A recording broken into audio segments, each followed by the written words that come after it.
รรยากาศสวยๆท้องฟ้าครึมๆมื้อนี้อยู่เมืองลาวสวรรณเขตเส้นทาง A1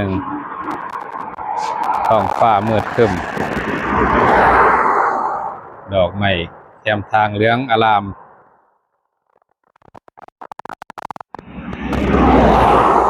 เป็นบรรยากาศยามสวยๆจักหน่อยหนึ่งอยู่บริเวณเส้นทาง A1 โซนตลาดวาสนา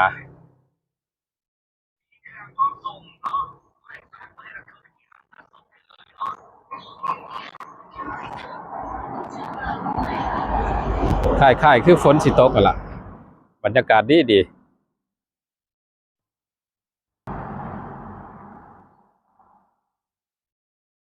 มีห้านกาแฟน้อยๆหน้าตลาดวาสนานี่ผู้สาว2 คนขายเครื่องอยู่ไปอยากมาซิมกาแฟมาได้เด้อนี่ตลาดวาสนานี่สวรรณเขตเป็นดอกไม้กลางทางผู้กลางถนนกลางหนทางกำลังเขียวทุ่มเลยมาแวะห้านกาแฟแซ่บเมืองสวรรค์นี่ห้านกาแฟแซ่บเมืองสวรรค์ได้เพิ่นลือกันเบิ่งมาซิมเบิ่งก่อนบัดนี่ถนน A1 มาแวะเบิ่งแม่ค้าสาวสวย2 สาวประจำการอยู่นี่มีแต่ผู้สาวผู้สาวมือ 1หรือมือ 2นี่ซิมาโซน ซิมาโซนลูกค้าเฮ็ดกาแฟ2 สูตรเด้อมื้อนี้นี่พอดีมาถึกช่วงเพิ่นว่าสิมาเฮ็ดกาแฟสอนลูกค้าสอนเฮ็ด2 สูตรเฮ็ด2 สูตรเอสเปรสโซ่กับคาปูชิโน่เบิ่งดูตัวนี้มันแม่นหยังนี่เอสเปรสโซ่สิเฮ็ดเอสเปรสโซ่วิธีการบดกาแฟเพิ่นมีเครื่องบดน้อย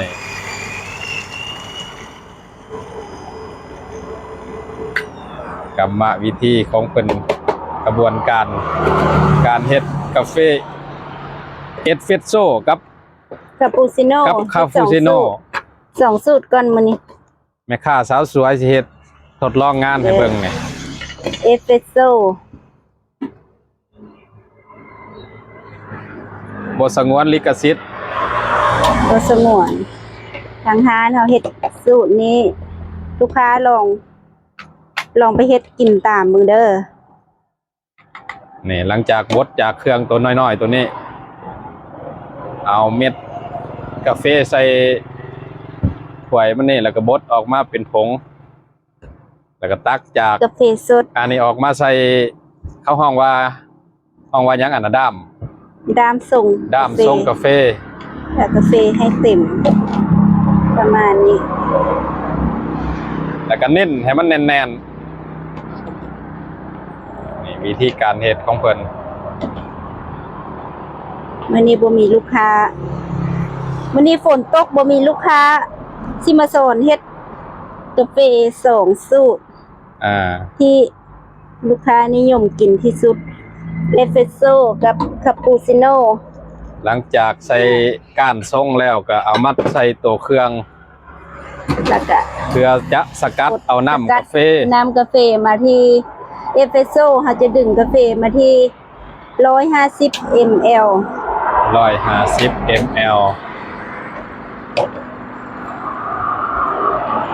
เป็นวิธีการสกัดน้ำของเพิ่นมันจะออกมาอยู่2 ด้านเพราะว่าจ่วยมันจะเป็นโอบโค้งสามารถกันน้ำออกมาให้มันได้2 ด้าน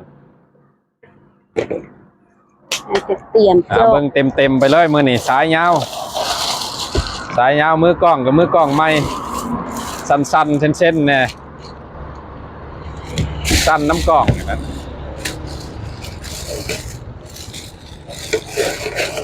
หลังจากใส่เครื่องสกัดเอาน้ำมาแล้วก็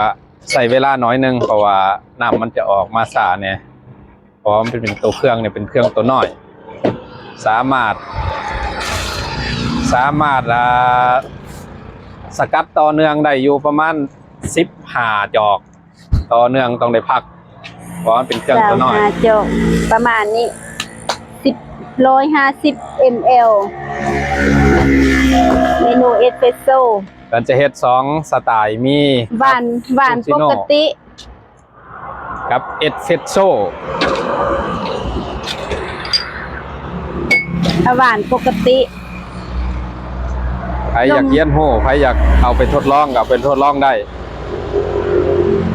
ขั้นตอน นมข้นจืดอยู่ที่ซาว มีนมข้นจืด หวานปกติเด้อ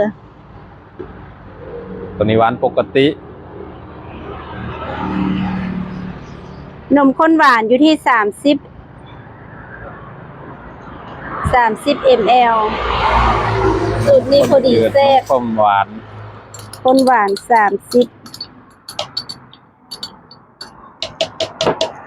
แบบนี้เลย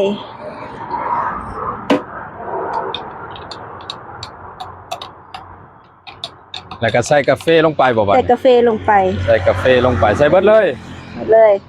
เอาคือใส่ตัวนี้ได้สัตว์เฮ็ดไหมบ่ ตัวนี้เฮ็ดใหม่ โอ้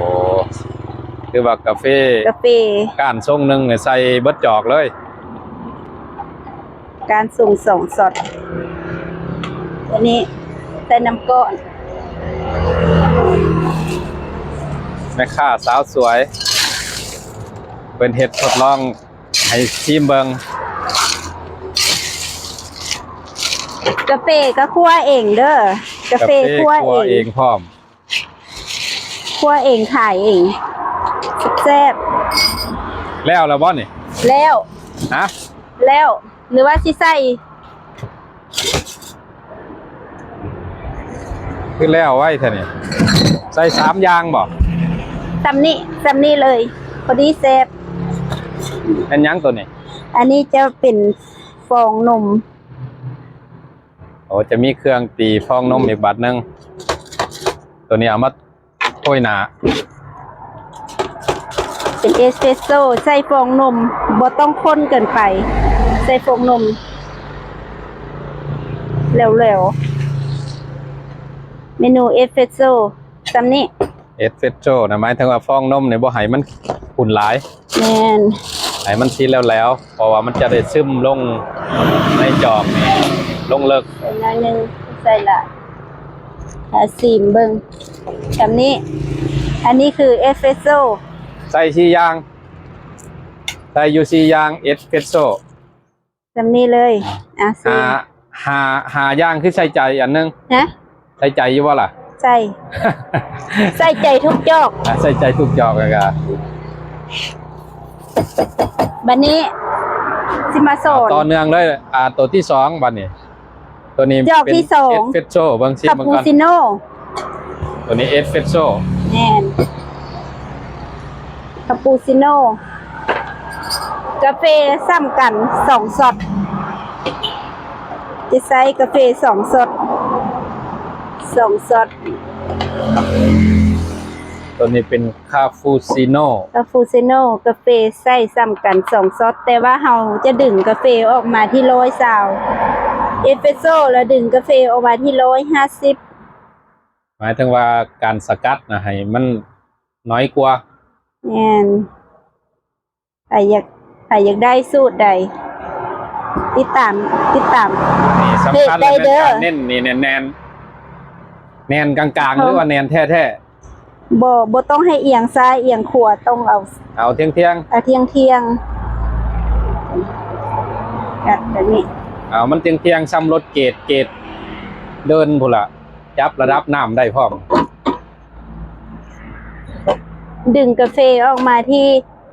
120 ตัวนี้สกัดเอาเพียงแต่120ยังเขาห้อง 120 ml 120 ml น่าจะเป็นมิลลิลิตรนี่แหละ ml แม่นแต่ว่านมนี่หวานปกติเอาซ้ำเก้าเด้อ หวานปก เอา ติ นมข้นหวานที่ซาวน มข้ ที่ น ซาว หวาน นมข้นจืดที่20 ml นมข้นจืดบ่นี่ แม่นมข้นจืด นมข้นจืด 20 ml 20 ml นมข้นหวานที่30 ml แล้วก็นมข้นหวาน เก้า แต่ว่าลูกค้าสามารถสั่งได้หวานน้อยหวานหลายหรือบ่หวานเลยก็ได้ ตัวนี้เป็นสูตรธรรมดาถามว่าใครมักหวานก็เติมเอาสั่งเพิ่ม สูตรของฮานเฮาแบบนี้ แล้วก็โคลนให้มันแตกละลายผสมกัน รสที่120 หลัง ประ จาก มาณ เขาได้กาแฟสกัดออกมา120 นี่ ml ที่มามันจะออกมาแบบนี้เนียนๆแบบคือใส่นมกาแฟของเฮาคั่วเอง กาแฟครัวเอง กาแฟสดกาแฟปักซองเด้อคั่วเอง แม่ค้ากับบังหนาเว้ยเห็นแต่หมวกใหญ่ๆแล้ว ฮ้อน น้ำก็ ฮ้อนไหมคะฮ้อน อยากถอดกาแฟลงไปแล้วก็ค้นคือเก่าอีก แน่นคาโรนคือเก้านี่ก็เติมน้ำก้อนได้เลยนี่